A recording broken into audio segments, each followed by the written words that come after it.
It's cold out there. I got to get the hoodie up because stuff is changing.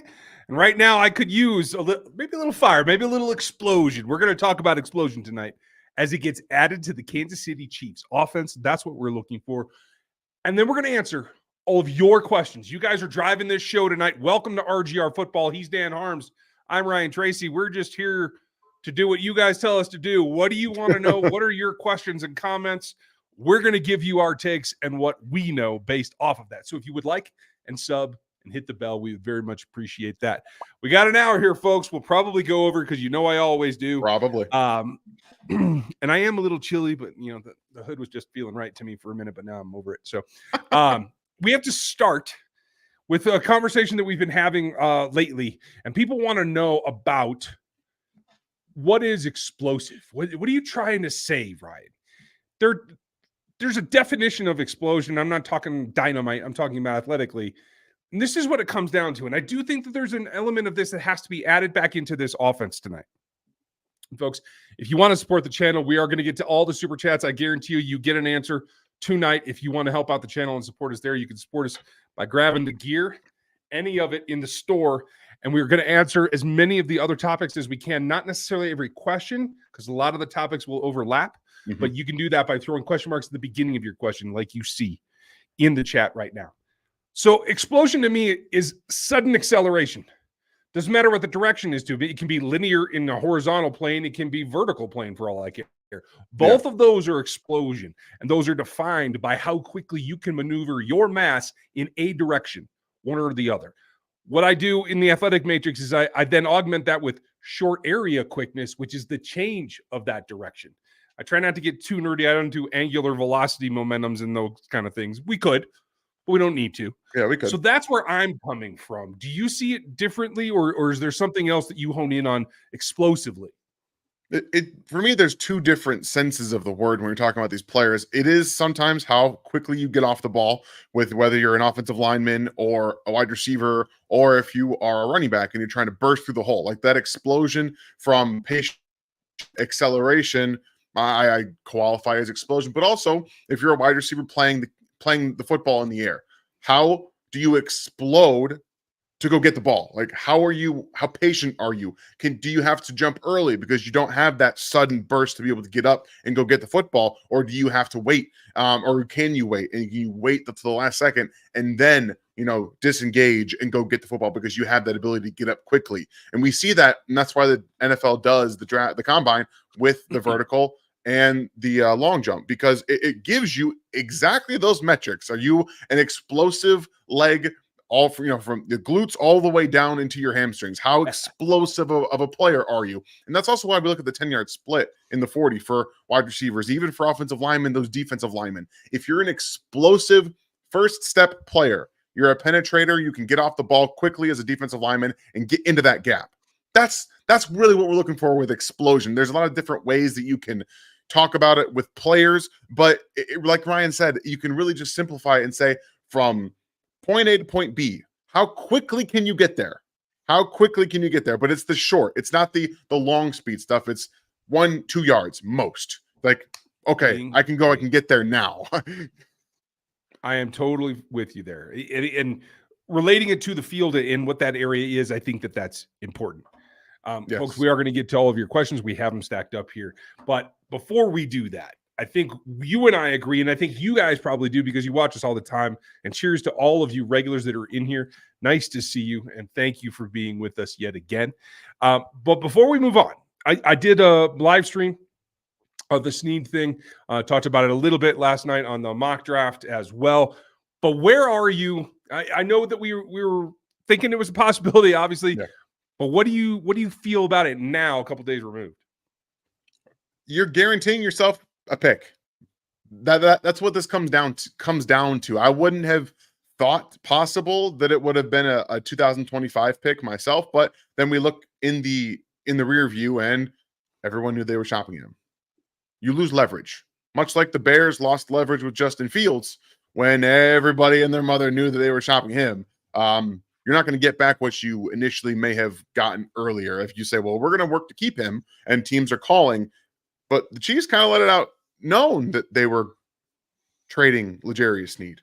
Like that was known in the community. So when that hits, your expectations for draft capital should be monitored. Also, we had at least one other player, another 27-year-old cornerback in Carlton Davis that got traded to the Detroit Lions.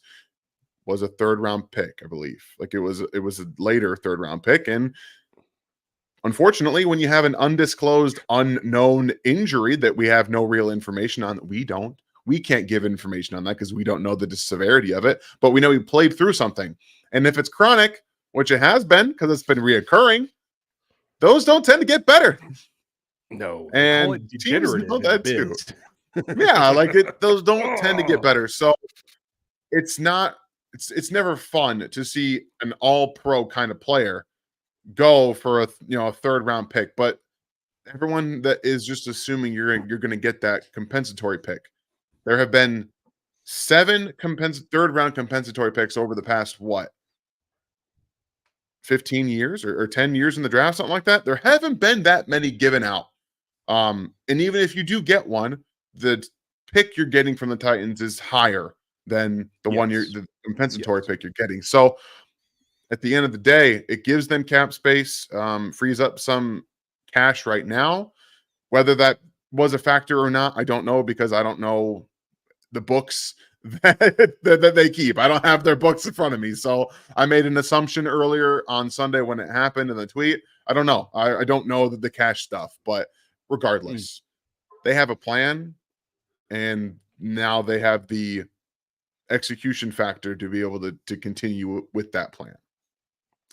I think you nailed it in that this draft pick is more than the compensatory pick would have been. And the way that the market is going on older generation players, and we're going to see this for a couple of seasons. L'Jarius Sneed is of the first class that went through and graduated after COVID began. Yeah. We're going to see it in this class. There's 18 guys that are 6th-year seniors in this coming draft class. Second contracts in the NFL are going to get hairier and hairier for the next few years until we get back to the 5-year eligibility rules. So I do think it's something that's just starting here. Mm-hmm. But I agree with you. I think there was a better compensation. L'Jarius got what he needed and got the payday that he wanted, and his family set up for life. Good for him. The Chiefs get something back, and I don't know that it stays with them very long. I think they might use it in this draft, and that's one of the things we'll be exploring tonight, folks, as we answer your questions. Shout out to Handeman. Nice to see you, and welcome to the memberships. I have Thank you for joining. A rant prepared for you guys. Here we go. I can't bring myself to put it up yet because literally my daughter counted 17 of the first 30 words are cuss words, and I recorded it in the moment. I may. If not, you're going to get something. I was about to say, if you can't send it to me, I'll upload it. I will just I'll put that up.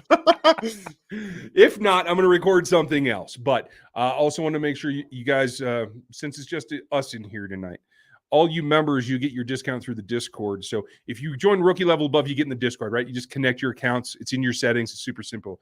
The discount for all of the Rogue APC stuff will be in there. There's also another discount just for you RGR viewers. So given that it's just us in here tonight, the code is RGR. It's pretty basic. It won't be the same as the members discount, but you can go get that now. V1, the top 50 actual scores in the Athletic Matrix is out right now. Now, it's not broken down by position yet because there's so much data yet to come in from the pro days. But the first version this year, I decided just to put the top 50 up. There's a top 30 in explosion and in short area quickness because those are the two hardest things to define. You can equate long speed, deep range, and my explosive range metrics based on the 40s because the 40s are a large chunk of the calculations and the algorithms that go into them. These others you can't. So I wanted to make sure I got them out to you guys early. So those are there. But you members get all the extra stuff, including our rants, including all the little things that we keep for ourselves so that we look smart when things do happen on draft night, which we will have live coverage for you all draft long, as usual, until I go hoarse. And then maybe I'll make my brother do something. I have no idea. So let's get into the questions here, folks. Now that Avery's made her appearance and the star is now back on the show, we can get back to it. And we will start. We're going to go mostly in chronological order, folks, until I see something we can stack and have a topic, in which case we'll do that. And Jonathan was our first one in with the extra $20 million in cap space. you see the Casey bringing another receiver like OBJ or someone else on a cheap 1-year deal, or do you see them just holding on to it and just drafting? I don't think it does them any good to hold on to it.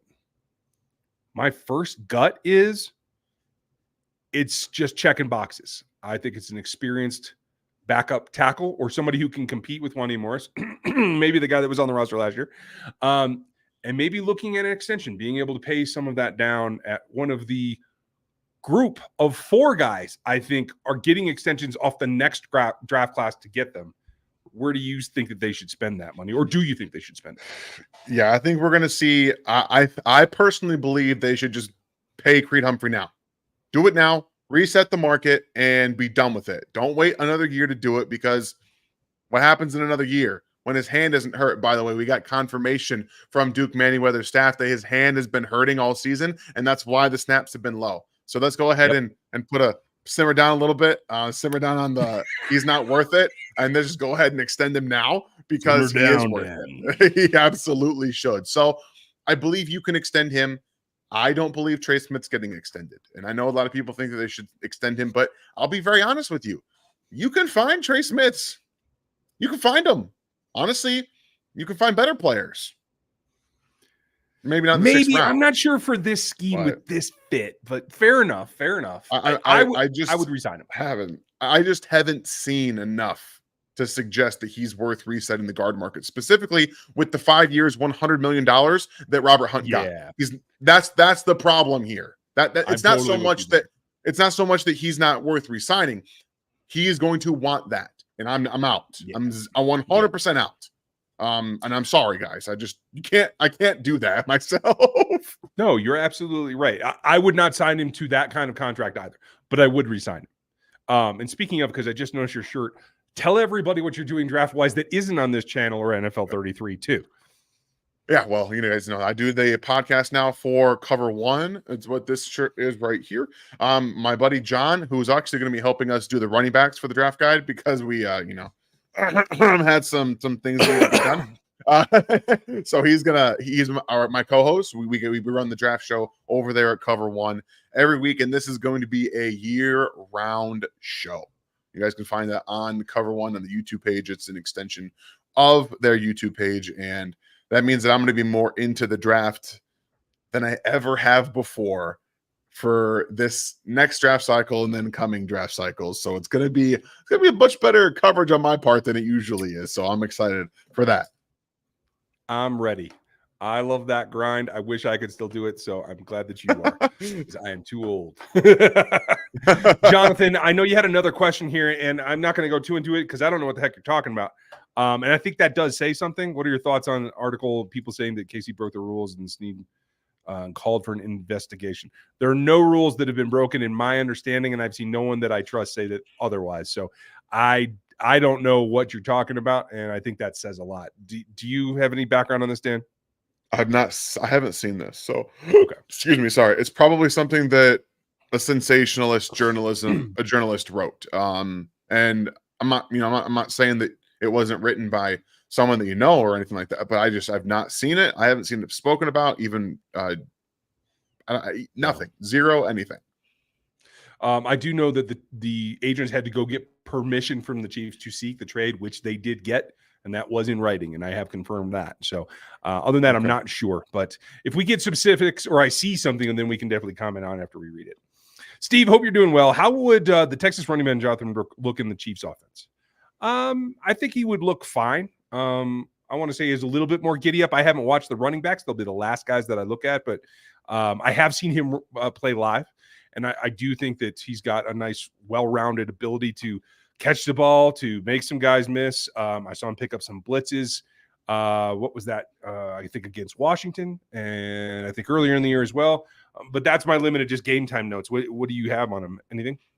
He's a good player. I don't think he's as fast as everyone thinks that he is, that he plays. I think he's a tick slower than specifically for NFL speed. And he's still going to be fast. He still has breakaway speed. I don't think he's Jahmyr Gibbs like some people are trying to make him out to be. I think he's a step below that. His vision is spotty at times too, but he shows the ability to stop, drop. And what I mean by that is sink his hips. When you can stop and you can sink your hips in and out of breaks, that gives you the ability to read it, to learn to read left. No, I can go right. He has that linear movement that I look for in running backs. I mean, obviously, I'd love Blake Corum for that exact same reason. He's on a whole other level with his movement, but it's going to be interesting to see what Brooks looks like post-injury because, again, that first year can hide some things, and we don't really know what it would be. So he wouldn't even be back to full health and full speed until year 2. Gotcha. Okay. I'm fine with that. Again, I did something crazy and people were shocked that I took a running back in the 4th round the other day. Yes, I will take one on day 3. And it just so happened that our guy Lloyd was there. I don't know if you saw that one, Dan. Oh, I didn't catch it, but that's good. 4th, so I went. I like it. Yeah, okay. I figured you would. Yeah, we both are. Christo, do you also have faith in KT, Moore, and Justin? I mean, I have faith in them that they can continue to try to improve. I'm not sure what the situation is with KT. I do think that Sky Moore still has ability in there. I don't know what the late blooming syndrome is, but I do think it can still be worked out. Justin, I'm a little less optimistic on right now. I don't think Justin Ross makes this roster. So that'll be a no for me, specifically because you have to remember they just brought in Marquise Brown. They're going to be drafting at least a wide receiver. They still have KT and Sky on the roster and Justin Ross, and Justin Watson. So by all accounts, it doesn't look like there's going to be enough roster spots for Justin Ross. But again, myself, you guys know that I would cut KT addition by subtraction, but it appears the Chiefs are going to be holding on to him because he's a fun player. And if he can catch the football, I mean, okay, we're cooking with something here. But he hasn't been able to really do that. And I'm with Ryan. I believe Sky can be used as a slot receiver and be very productive. And when we say very productive, 500 to 600 yards. I think that should be within the range of outcomes for him if he is a slot receiver in the NFL. I have a prediction. I think he gets 8 targets in preseason game number 1 and gets traded. Who, KT? That's why I think they're holding on to him. Like, he will catch the ball eventually. If we can highlight it, we can get something for him. Maybe. Who knows, man? I'd love it. Without Sneed, how does that affect McDuffie? I feel Sneed allowed McDuffie to fly around more. I think I feel like that's because he was lined up in the nickel, and so it feels like that. I think this allows Trent McDuffie to actually go take the mantle, and I'm not just an all-pro, but I can be a shutdown guy too if I have the boundary to help me. I'm concerned personally. Yeah. Not for him. I'm concerned if they keep him in the slot. Yeah, me too. Because that worries me specifically. Again, as it stands right now, I know everyone is really excited about Jalen Watson and Josh Williams. I understand that. If those are your starters in nickel, there is a big problem. It's a problem. It just is. They're not good enough to hold up on the outside. They aren't. And I know that I'm bursting some bubbles right now. I'm sorry, but I'm not sorry. You got to know. There's a reason I'm talking about cornerback being in play at 32, even with the bodies at corner on this roster. Because when you have a McDuffie and somebody else like a L'Jarius Sneed with that talent level, it creates so much. It makes Jalen Watson and Josh Williams' job so much easier. Okay. But when now you have Trent McDuffie in the slot and you have these two guys on the outside who are good for they're like Charvarius Ward was in Kansas City. He's a good vertical player that can press, but if they have to move or if they miss on their jab, they're beat. You're in trouble. There's no recovery there. So I have my own reservations about it. I'm wondering if they do let McDuffie stay on the outside and mess around with Najee Johnson in the slot on the outside, because I'm interested to see where he goes, what happens there. So I think there's a lot of uncertainty outside of Trent McDuffie in the cornerback room, and that's why I'm very adamant that corner is still a position of need without L'Jarius Sneed until we see real, legitimate starting upside from these guys. I agree. I'm with you. In fact, when I take a look specifically at the nickel, and I think McDuffie has to go outside. I don't think, just like you said, you can allow 2 weaker players on the outside. He has to take away half the field like L'Jarius has in the past, and I do believe he can do that. Yeah. Najee's coming off of an injury. Jamar Connor hasn't played nickel full-time at all in any game whatsoever. Nick Jones is a question mark, and a draft pick will be a rookie. That's a lot of questions for one nickel cornerback position. Yeah, So you got to figure agree. it out. I feel like, you tell me what you think, and I haven't looked at the whole class. I do feel like there's a lot of nickel options in this draft class. Yeah, there's some good ones. And I also think that it's specifically, I think that the corner group itself is rather top heavy in terms of starters. And that might play into the Chiefs' benefit because there's a lot of really good wide receivers and offensive players, and they're at 32. And if they're sitting there and they're like, well, what else do we have here? If a cornerback is their best option, they're probably going to draft a cornerback. So that's how I feel about it. And we'll see what happens because you never really know.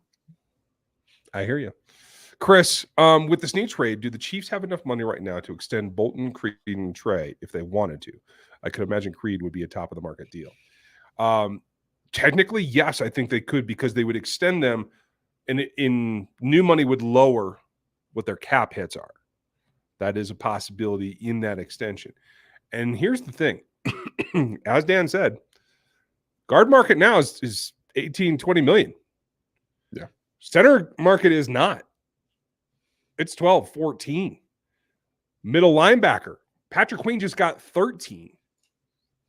You might be able to extend both those guys that aren't guards right now, if that's what you choose to do.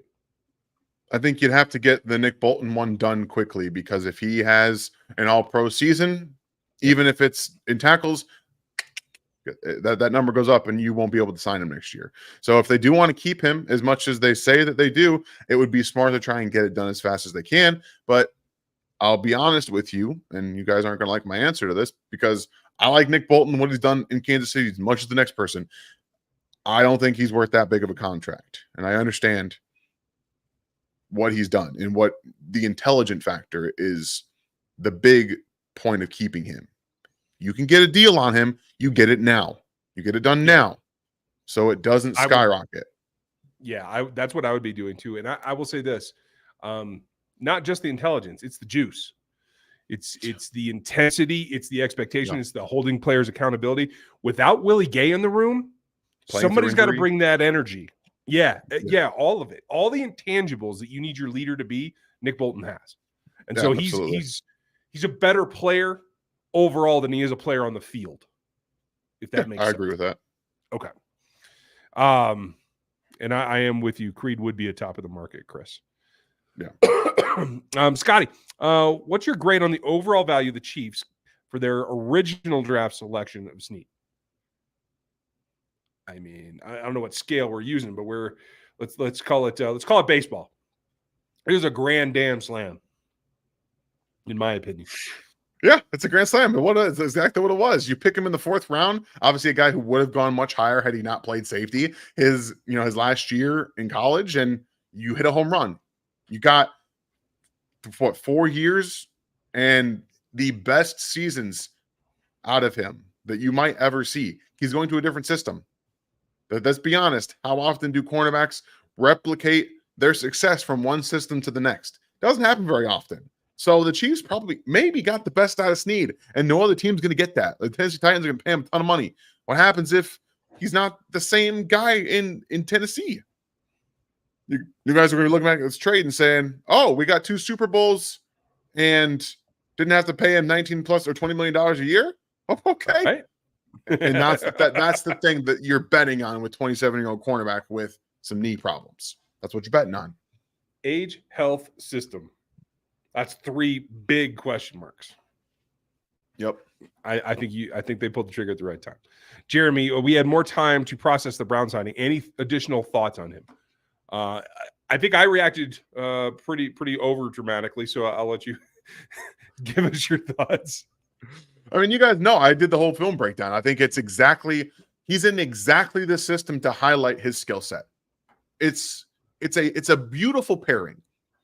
You're going to open up space for Travis Kelce and Rashee Rice. That's exactly what you want. And you're going to open up space for Marquise Brown. Like, that's what you're going to do. And it's a good thing. That should not stop them from drafting wide receivers because it's a 1-year deal. You still need to take at least 2 receivers in this draft. Don't make it too complicated. It's a good signing.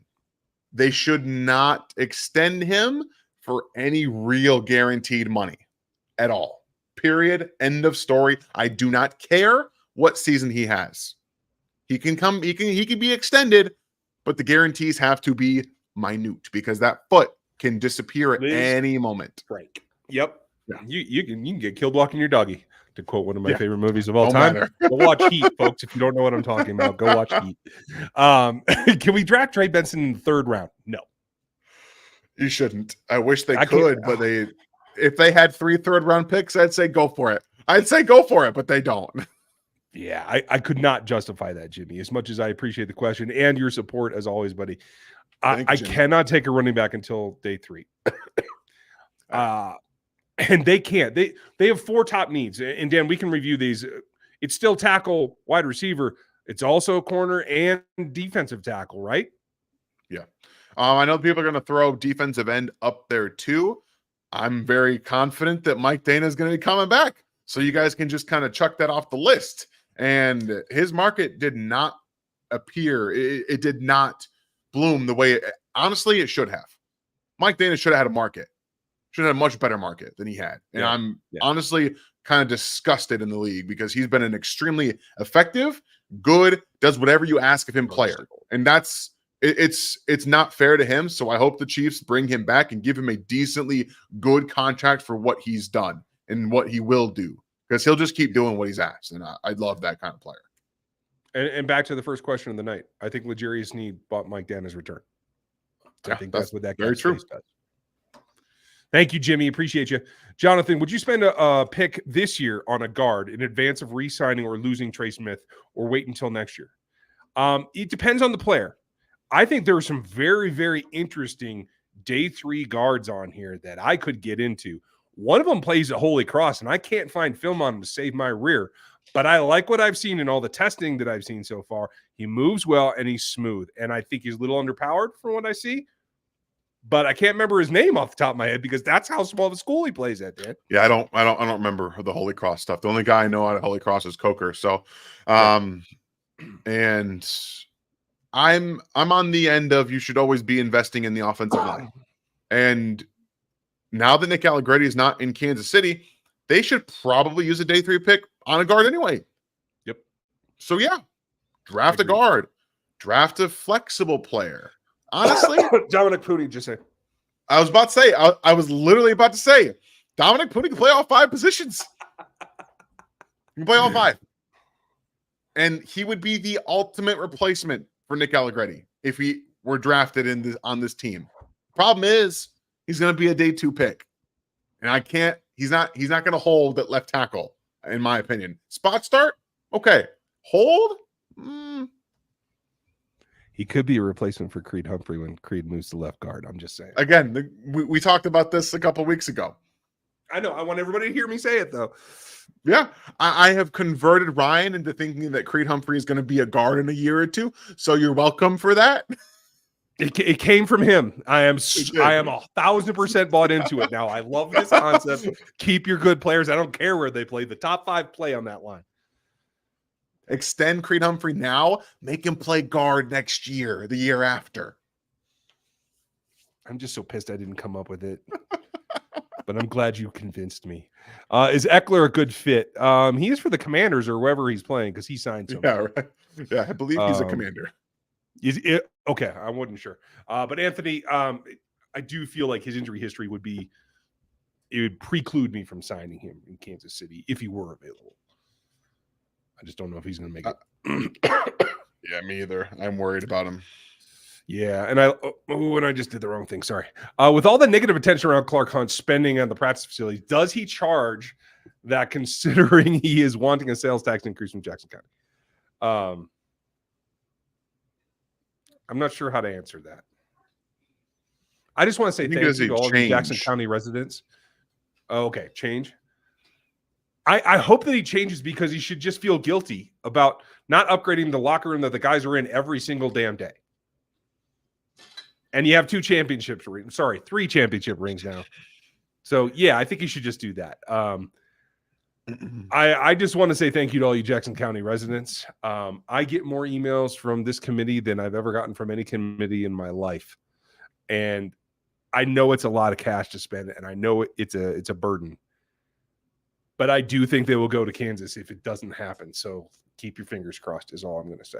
Just we're prided on being honest, and from what we understand, the team appreciates that. And I'll be very honest. I don't appreciate what he doesn't do for this team. I'll be very honest. It's kind of a slap in the face to a guy like Patrick Mahomes and Travis Kelce, who do nothing but work day in and day out. Patrick's been in the lab like a week after they won the Super Bowl, getting back on this to go for number 3 in a row. And they have practice facilities that are grading out to an F every single year.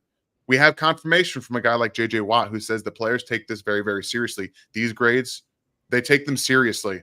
The fact that this is 2 years in a row now where we're seeing the team, the players, say that things aren't good enough, that has to change. That cannot be the same. Why do you think people don't want to come to Kansas City? That Patrick was drafted. You don't get big name free agent players in Kansas City. And we're kind of seeing why. They don't like some of that stuff. Yeah. It's getting by. And I think I think at this point you have to double down. You have to put your money back into it. And like I have said, Andy tried to pass off today at the league meetings that they're properly staffed in the training room. That's BS. Sorry. Yep. For all of you inside the building, I know you watch sometimes. It's BS. It's just hire more people. You can't. I know you don't want to knock out walls and build more rooms and expand the training facility. That's hard to do. Hiring more people is easy. Hire qualified trainers to take care of your guys. How much revenue have you guys gotten from the Super Bowls that you've been to and you won? How many? How much? Kansas City is going to be hosting World Cup games. You want to know why? Because of this football team. It's the football team. Okay? Yep. They put them on the map. Pay them back. Please. I don't want to keep going. Dre, don't laugh too hard. You're going to make it come true. That happens to me every time. Nice to see you, buddy. Yeah, please don't do it. Is there a possibility we trade for T. Higgins, being that the Bengals are now open for trading? They ain't sending him here, I guarantee you. Zero chance.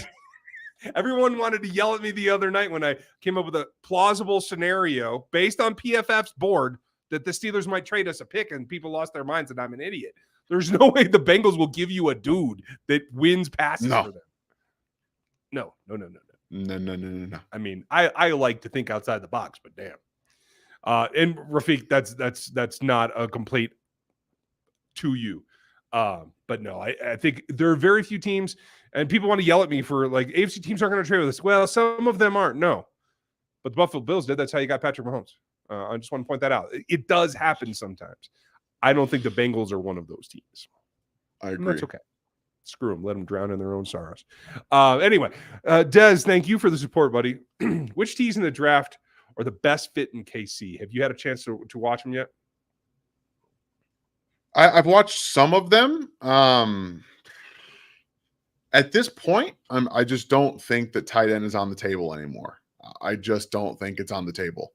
And it's not because of the Herb Smith signing. It's because of their needs. And the fact that I still think Travis is going to play 2 or 3 years myself. And if they don't draft a tight end this year, that should tell you they feel pretty comfortable about him playing a few more years. Because if they're taking a tight end high, then you're starting to see, okay, the team has an idea that maybe he's not going to play as long as myself. But if they don't, then he's at least communicated to them that he plans on sticking around a little bit longer than the rumors that have been talked about, which no one should have really ever bought, in my opinion. But fit-wise, depends on what you're looking for, honestly. If you're looking for someone that's going to be more of a blocker, the tight end, Tip Raymond, I forget his name. He's out of Illinois. He plays at Illinois. That's Ryman. Yeah, he's a good athletic upside kind of player. He's going to give you a ton of effort. He's going to block well, and you could get him on day 3, and you could be like, "Yo, dude, we're going to try and do what we did with Jody Fortson with you, but you can block right now. You can come in and do that now, and then maybe develop into a pass catcher." So he's someone on day 3 if the Chiefs trade down, acquire maybe another 5th or 6th round pick. His athletic testing was really good, so maybe he goes a little bit higher. But 4th, 5th round ish, that would be someone I'm looking at. I completely agree. He's on my list. Theo Johnson's on my list. So not from K-State's on my list. Theo Johnson's Johnny going Wilson day 2. conversion. Yeah, you think so? I wish. I think he's going day 2. I wish it wouldn't happen, but he is. I think Johnny Wilson's going day 2 as well, and he's another conversion candidate that I do love the concept, but yeah, hard to get him. Great question, Des. Thank you, sir. Thoughts on Mason Smith? If we drafted him similar size to CJ and his 5-star recruit, I'd take a swing. What do you think, Dan? Mason Smith is the defensive tackle out of LSU, correct? So yes. He's not Mackay. Mackay's the guy I always end up watching. Yeah. So Smith is, again, first step. He's a first step explosion kind of guy. His problem is that he's similar size to CJ, doesn't know how to use it.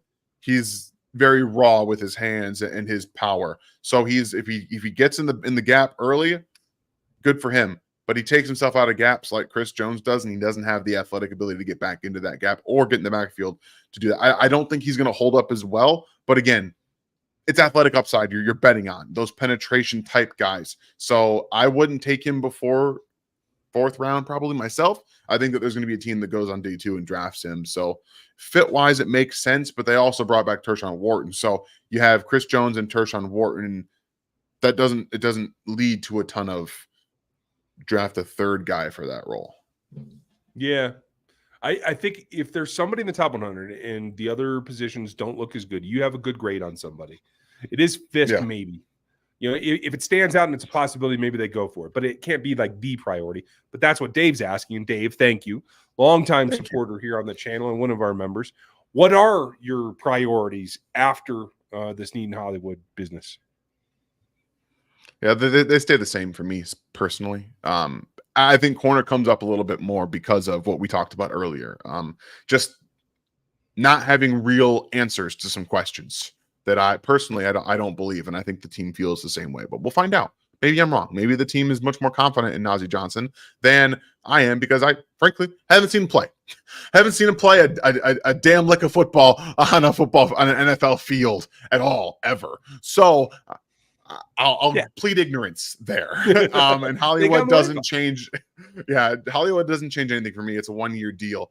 What it does is if the idea of Hollywood Brown is really good for this team and they really like what's happening, then maybe you select a similar player and let him roll into that role next year.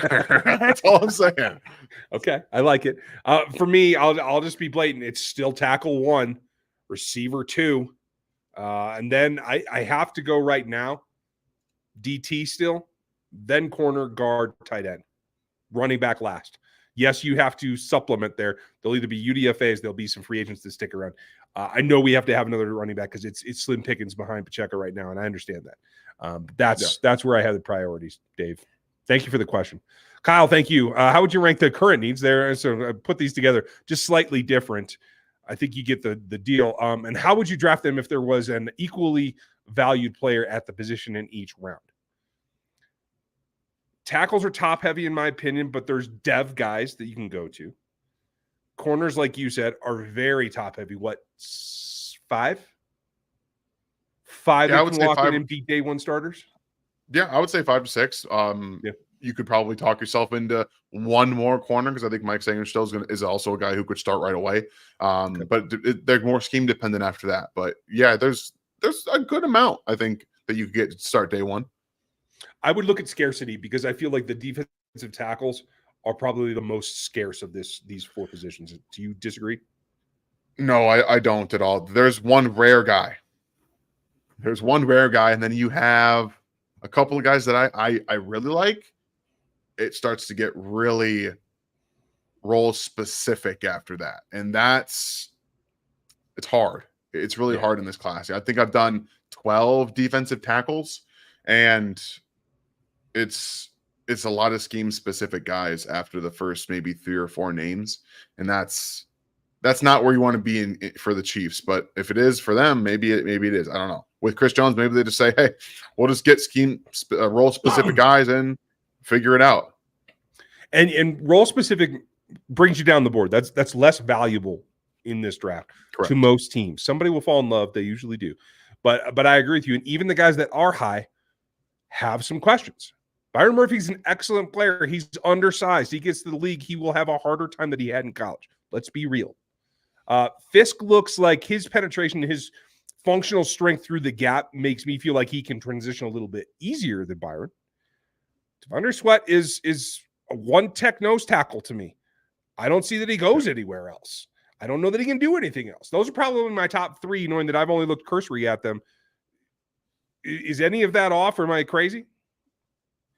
I think Byron Murphy's special. I don't have any issues projecting that to the next level. Even though he's a little undersized, dude doesn't get moved. He looks like when he's playing, he looks like a legit nose tackle when they play him at nose or in the one gap or the A gap. So I'm not worried about that myself, but obviously that you never really know. I agree with you on the other tackle out of Texas, and I don't think I have real concerns about his ability to play more than half a game. Mm-hmm. Because after the first half, it's like, where'd he go? Yeah, where'd who go? There's nothing there. Yeah, I have more questions about Braden Fisk's ability. I love his athletic ability. I love his first snap. I love his work attitude, his workman's attitude. I question his actual strength.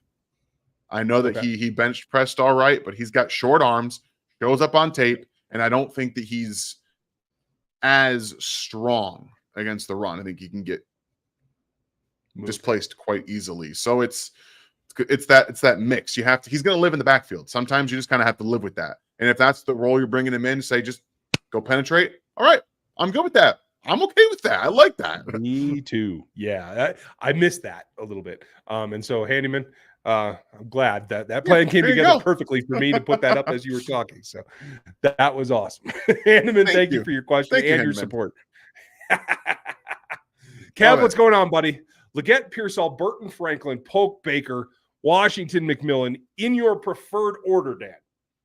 Oh, all right. My crazy take. All right. So let's go based off of where I think they're going to get drafted, because outside of Leggett, he's the only guy that might be a fringe first rounder. There's athletic stuff that's going to push him up the board, I think, and his ability to play. Again, I tell you guys this every single time Leggett comes up. He led the nation in yards against man coverage last year in college football as a breakout senior in college. Led in against man coverage. That's a big thing to do. So it would be Xavier Leggett at number one with a bullet, because he'll probably go on day 2, but you'd have to trade up to get him. You just would. After that, it gets spicy, because I would be like, give me Jalen McMillan in the 4th. And I would just ride. Him and Malik Washington will probably be available a little bit later. McMillan, because of the injury, is going to kind of be the forgotten man of this draft class. He's a very good player. And if he's there in 4th round, I'm running to the board, because I think he's a fantastic player. I'd take him in the 3rd. I would too. Again, at the end of the 3rd, I would take him as well. But let's just go Leggett, and then value pick with McMillan, going back to Franklin, Pearsall, Polk, Burton. No, sorry, Baker, then Burton, and then Washington. That's how I would rank Baker over Burton. Okay. We are very, very similar. I have questions about Burton's ability to be more than Chris Connolly. I agree. And I'm glad he doesn't drop the ball. I'm trying not to overreact to the fact that he doesn't drop the ball. If you guys are Chiefs fans watching receivers and you see someone that doesn't drop the ball, don't say draft him in the 1st round just because of it. Like, I know it's jarring sometimes. Yeah. My order, in just personal preference, how I would stack them, not where they'll be available. Yeah. Franklin, Pearsall, Polk, McMillan, Leggett, Baker, Washington. Burton I probably wouldn't take. Did I say Burton? No, I said that earlier. Yeah. Yeah. I think Pearsall is probably the guy that's undermanned right here, underrepresented, because he doesn't have that, like, take the top off kind of usage, which I actually think is an oxymoron.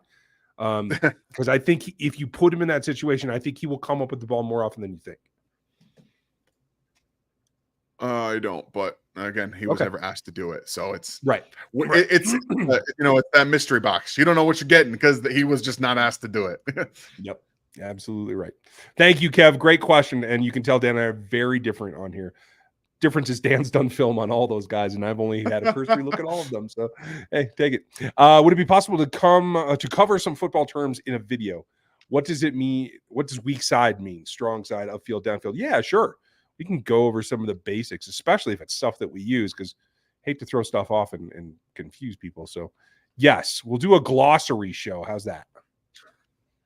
I like that. I'm good with that. And Cody, we might have you on to help us guide us through it. We've been trying to put something together through Discord for all the core members that are on Discord. Maybe we can pull something off that way. Yeah. Okay. I think we can do that. Let's give it a shot. James, thank you. Thanks for all the awesome content. Thank you for watching all the content. We appreciate it. Absolutely. Justin Simmons still out there. Is he someone the Chiefs could pick up? What do you think? Yes, I think they should, honestly. Again, I like what he would bring to the safety room. I just another veteran, a guy who does nothing but intercept the football. I'm in. I'm in for that kind of guy. Yeah, his play is nothing to sneeze at. I worry about the cost. That's the only question. And quite frankly, you guys know how we feel about Brian Cook. And I'm over the top on Brian Cook, but Brian's not going to be 100% to start the season. So if Brian had to be your 3 again, just for a bit, for a season, I think I could live with that. And I think he'd learn something too. So I'm all for that. And Dan, unfortunately, my mouse has died. So it died. Interesting. Run stuff. Yeah. We got it. Appreciate that, Jonathan. Chiefs Knicks fan, thank you for the 12 months, man. Awesome. Yes. Love that you're always here. That's so fantastic. I appreciate all the good content you guys put out on all your platforms, keeping me up to date, and we're glad that you enjoy it. That's at the end of the day, that's it. You guys enjoy it. We enjoy doing it. So we'll keep going as long as you guys enjoy it. If you ever get to the point where you're not, then we know we need to kind of switch it up a little bit. So thank you very much for that. Thank you. You the man. We don't want to get too crazy with that, though. Brenda, thank you very much for the question. Ryan, 17 out of 30 sounds like a good percentage. Yeah, it's about. I don't remember what this is in reference to. I don't either. Unfortunately, I was just going to ask you. Damn it. Oh, 17 out of 30. Whatever it was, and I was pretty sure it was bad at the time, but you're right. That's like 56%. Right? It's like 56%. So it depends on what the context is here, Brenda. So if you are still here, can you give us a little bit of help in the chat? Because I'll be very honest, I have no idea, and I apologize. That might be on us for not getting that up there quicker. Definitely on me. I gotta change. If you're in there, please help us out. Your rant, Ryan. Oh, the rant. 17 out of 30. Yes, 50% there. Thank you, Brenda. That was quick on the uptake there. 50% of his words in the rant are swear words to start off. So that's always a good thing, in my opinion. Info, thank you very much. Of remaining free agent quarterbacks and running backs, who would you sign that's realistic salary-wise for the Chiefs? So, free agents. Pull up the list here. Oh, excuse me. See what we got. Where is Spot Track? There we go. Pull into quarterbacks. Update. Okay. This is not really up to date because you have contracts in here for players that are already handed out, which I don't like. If they're no longer free agents, Spot Track, take them out. What are we doing here? Why am I looking at Kirk Cousins? He's already signed. Get him out of here. I don't want it. All right. So Jimmy Garoppolo is still on the market. No. Kyle Allen. Will Greer. Hey, Joe Flacco. He signed, didn't he? No, he's not on a roster. Oh, there goes Ryan. Joe Flacco is not on a roster. Don't let Ryan fool you guys. I would bring Joe Flacco in. I won't lie. That's just that's me. But it probably will be Blaine Gabbert. He's 34 years old. He makes the most sense still. Running back quickly here. Nope, not fullback. No matter what Ryan says, no need for a fullback. He's here. I can get away with that. Or he's not here. I can get away with saying that.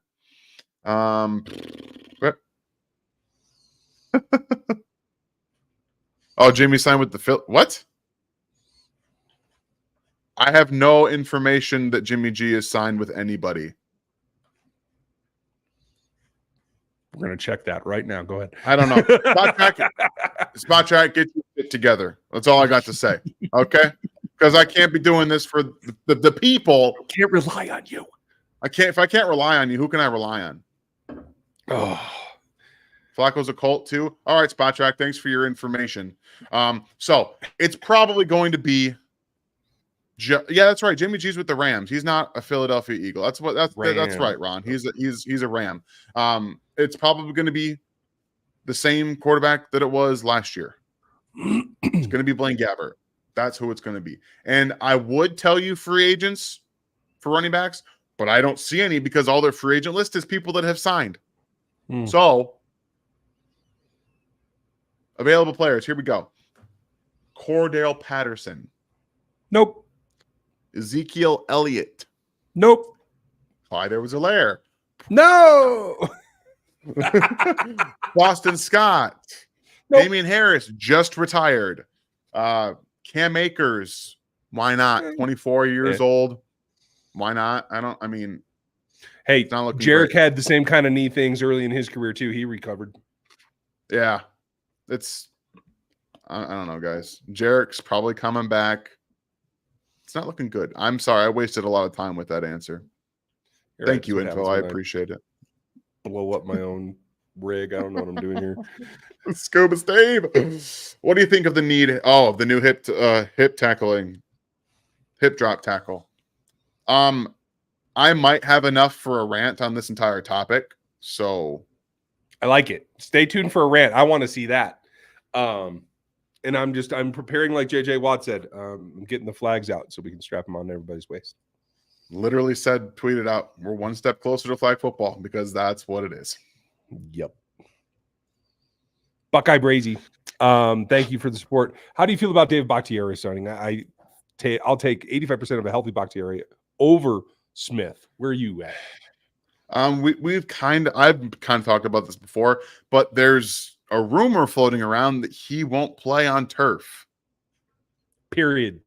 At all. I know he's working to get back to health. If you can get clear medicals on that, sure. Okay. But you're not getting anything guaranteed, buddy. Zero. Yeah. Nothing. You're getting the vet minimum with incentives, and you better be prepared to sign that contract. Per game bonuses. Yeah, I'm certainly fine with that. Not a problem. Buckeye, thank you, buddy. Appreciate you. Pono, hope you're doing good. So what happens? Legarius doesn't pass the Titans physical. Does he come back? I almost read that wrong. Does he come back with his tail between his legs to the Chiefs on a cheap contract? No. He would revert to the franchise tag on the Chiefs roster. He has to clear the physical before the actual cap space is realized. So at that point, likely they would release him from the tag, try to sign him back. I think the wheels are in motion on what they're going to do with some of that cap space. So I don't think he could just sit there. Yeah, I'm not sure how this kind of whole thing works, but how long do they have? Do you know how long do they have to get the physical passed? Like, do you know? I want to say it's 72 hours, but that's just a guess that I heard a long time ago. I have no idea. That's fair. Great question, Pono. And I think, let's be real, there is a possibility that he might not pass somebody else's physical. Yeah, it's true. They're going to pay him $19 million a year. I'd want him on to pass that thing with flying colors. So I'm totally with you. Too.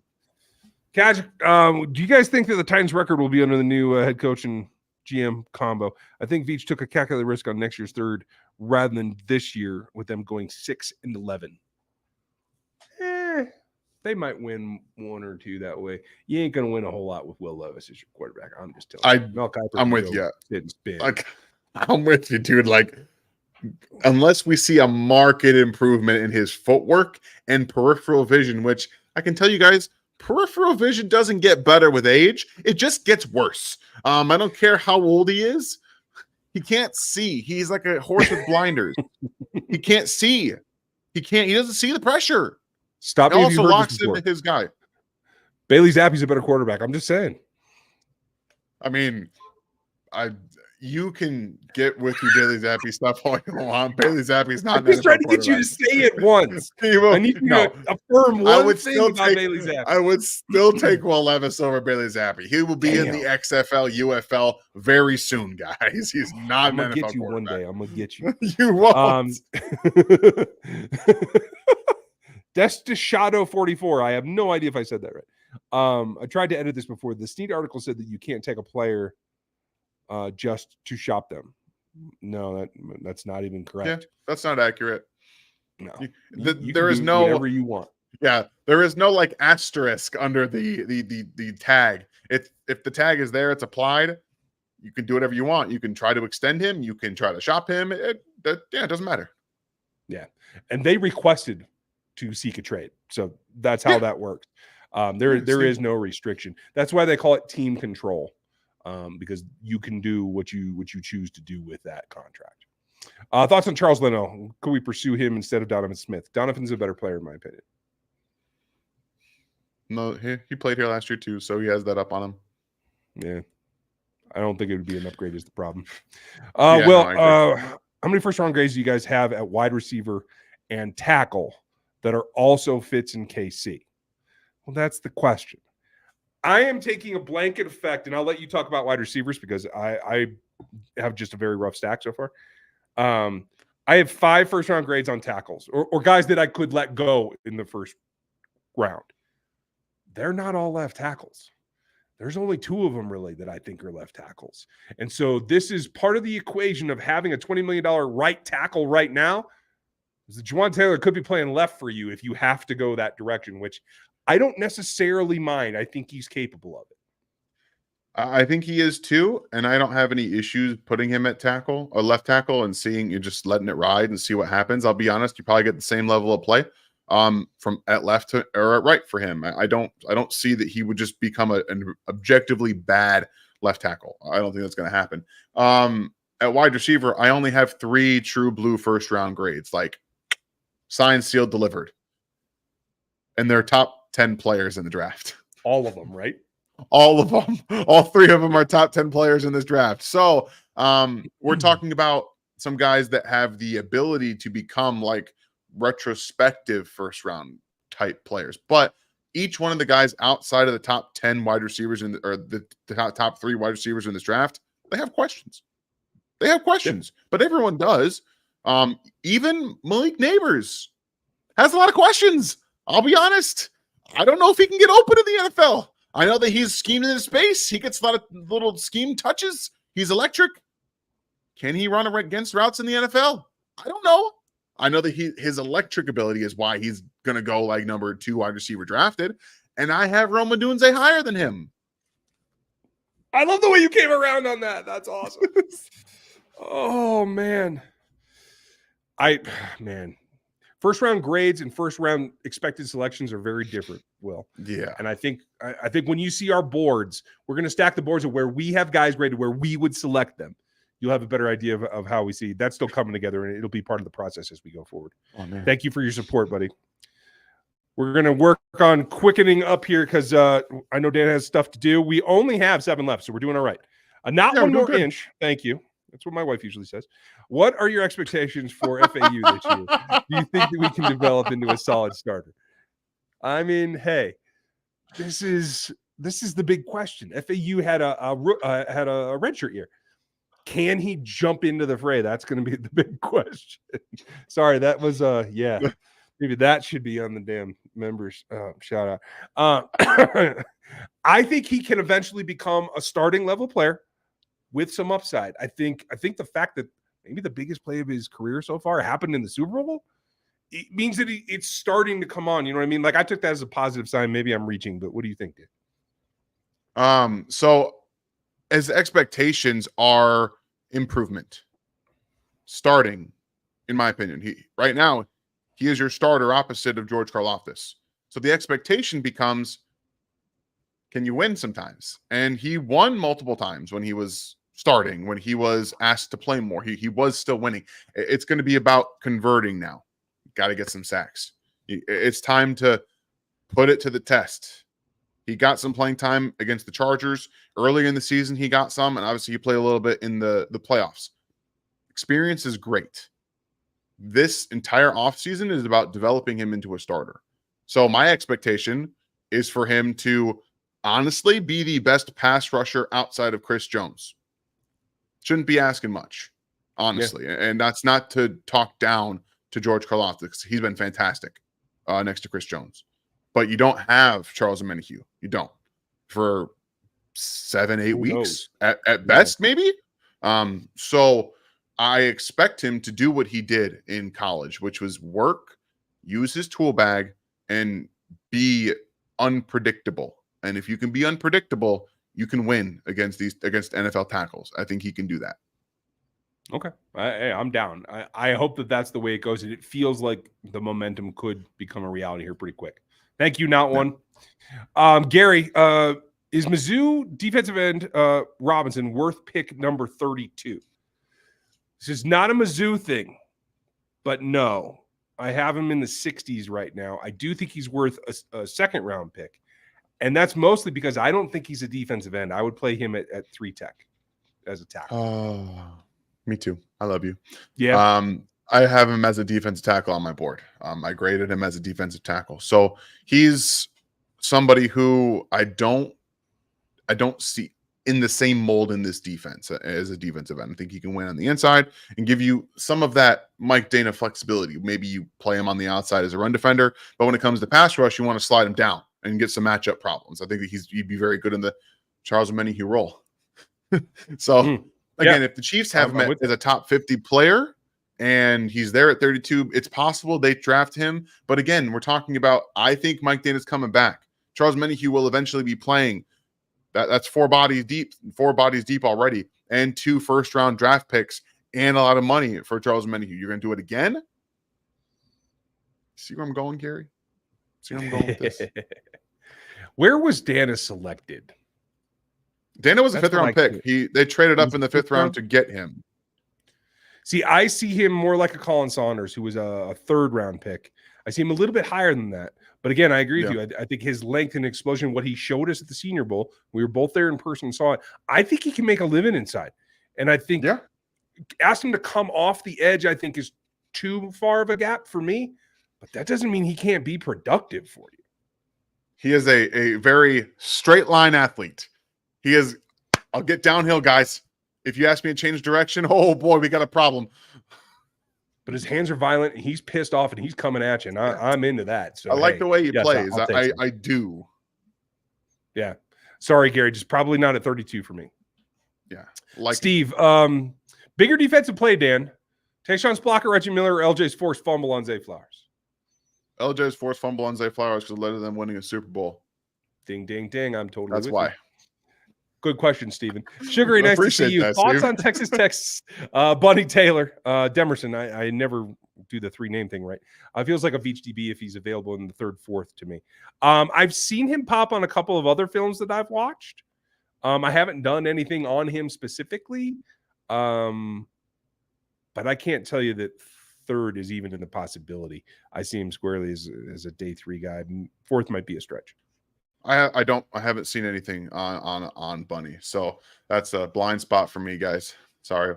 Well, I'll get with EJ, and we'll see what we got. We definitely have some of that going, and we've been breaking down all the stats too. Jeff Porter, old friend, has been helping us. You guys know him a little bit. We're gonna hopefully get something put together so we can see Jeff here soon, as well as Gary and the rest of us. So keep an eye out for that. Thanks, Sugary. Luis, nice to see you. Do you guys like Luke McCaffrey? I've never met him.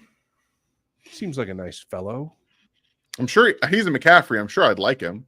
I'm sure of it because they're all stand-up people. They feel like a great family with lineage. Yeah, I feel like I'd like Luke McCaffrey as a football player. He's okay. And I saw someone in here suggest to move him to the tight end and put on like 70 pounds because he'd have to put on about 70 pounds. That's not happening. It's not happening. No. Luke's caught between a rock and a hard place. Was a quarterback, tried to make the transition to wide receiver, and he doesn't have the body type. He also doesn't have the change of direction skills. So he's got flat out speed though. Yeah, He he's can this make a tweener roster, I believe, as a special teamer. and scheme touch guy. Yeah, I okay. don't believe he's going to develop into an NFL wide receiver, but you can find use in a guy who can be your emergency quarterback and also spot you some touches here and there. Yeah, I'm with you. Brian, get Jason Kelce out of retirement for a 1-year prove it deal. What does he have to prove, Brian? What does he have to prove? Right. I would take him right now for that kind of deal. And his brother's already working on it. I mean, he's already calling Aaron Donald to come do the same thing. 1-year deals for both of them, as far as I'm concerned. Hey, yeah. Come win another chip, guys. Come win another chip. But super simple. You ain't even got to play all year. I hate to tell you. Just show up for the playoffs, bro. Oh, what do you guys think about Texas A&M wide receiver Ainias Smith? Mostly as a possible McKinnon replacement and a returner. He played both wide receiver and running back. I haven't watched him yet. So he couldn't be a McKinnon replacement. He can't block. He's not even anywhere near the type of blocker. And plus, he's again one of those tweeners.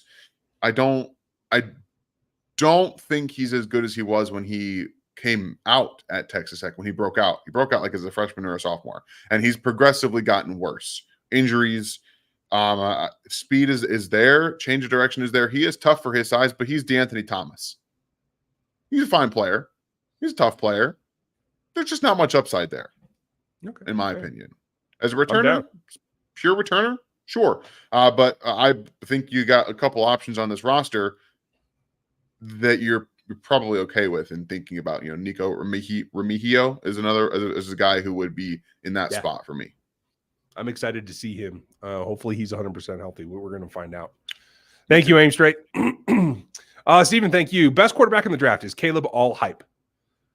No. Caleb is not all hype. Caleb is the real deal. Here's the problem. Really good. Though. Caleb needs an offensive coordinator or a head coach that will take advantage of what he does and not try to make him stand in the pocket. The concern I have for some of the teams that are here is either they have a defensive head coach or they have an offensive coordinator that says their system's better than their players. Those are the two worst scenarios for almost every quarterback in this top 10, right? Guess where he's going. Right? Yeah. He's going number one. Yes. He's going to Chicago. Yeah, he will play for a defensive coach. I am concerned about that. And I feel like as much as people don't like Penix, if he lands in the right system, he might be the flashier quarterback in the first contract. But I think Caleb's real, and I think eventually he will get there, even if he has to push himself through it myself. But how do you feel about the quarterback group? I love this quarterback group, but again, it's a lot of projection. Caleb is real, but USC was a problem as well. Yeah. Lincoln Riley and Cliff Kingsbury did him zero favors. The defense was atrocious. He had to be Superman, and his offensive line wasn't very good. There wasn't really a true run game. They didn't let Marshawn Lloyd be the guy. They kept running 4 running backs. What were you guys doing? Huh? What were you doing? How about it was disgusting. It was disgusting to watch him. But there are moments, again, of him back to the drop, ball comes out. His improv, the athletic ability. Obviously, he can do a lot of the same things that Patrick Mahomes can do in terms of getting out and throwing it across his body when you're not supposed to. But he will do that and completely disregard the first read. Completely disregard the check down when it's there and look for the big play. That's my problem with him, is that he will too often look for the big play after he looks off an open, wide open receiver on his first read. He does it too much. That has to stop. And it's not out of desperation. He shouldn't have had to. I will tell you the other guy that I'm concerned about, and I know, Dan, I'm pretty sure that you like him. I think where and who J.J. McCarthy plays for is going to determine how well he progresses, because he hasn't had to have the volume. I am concerned that the Seahawks might be going up to get him, and I don't think that's going to be the greatest scenario. I think that's a beautiful. Why? He could sit a whole year behind Geno Smith, a good young offensive line with weapons, with 2 running backs. Why would you be why? Who's he going to learn to be a better quarterback from? Is Geno going to teach him anything? My camera just died. But yes, Geno Smith learned the hard way. Geno Smith's the top 12 quarterback in the NFL. Oh, and we see him very differently. Yes. See, and Dan's so pissed that he put the black screen on. That's the way it goes. We have 3 questions left. We'll ride it out. John Coy, wide receiver 3. Someone drafted. Dan, your wide receiver 3 is Neighbors, right? Yes. Neighbors is him for me. It's him for Dan as well. At least Neighbors is the guy. Have you heard all about the draft signing a rugby player? I have not. No, you need to wipe again. I haven't heard anything about a rugby player, to tell you the truth, Gary. I'm sorry. Maybe I've been missing it. I have been pretty busy lately with kid sports and that kind of stuff, so maybe it slipped by me. Unless you're referring to a race of the punter, I want to say that he played rugby at one point, but I don't recall, honestly. Any rugby player on your radar, Dan? Did I miss something? 0 rugby players. I don't know. I'm not seeing anything. Okay, cool. Sorry, Gary. I'll keep an eye out, though, and if something pops, we'll give you an opinion. You guys make sure that you like, sub, hit the bell. Check out the store if you want any of the stuff. We appreciate you being here tonight. We're going to end on this last question. Let Dan get out the door because family is family and we got stuff to do. Sounds like Dan's coming around on A.D. Mitchell. How has your film room changed your perception? It didn't change it a ton. I'll be honest with you guys, but I want you to, my film rooms are why I do them, because I'm objective. And that's exactly why I want to do film rooms, is because I can think that he's overhyped. And then when I do the film room, you can see why it's hard for me to say it exactly. What's up? Yes. Yes, you're good, sweetie. So just the trials and tribulations of being a dad. So no, I'm not like coming around on him. He's exactly the kind of player that I think he's got more upside than I originally thought.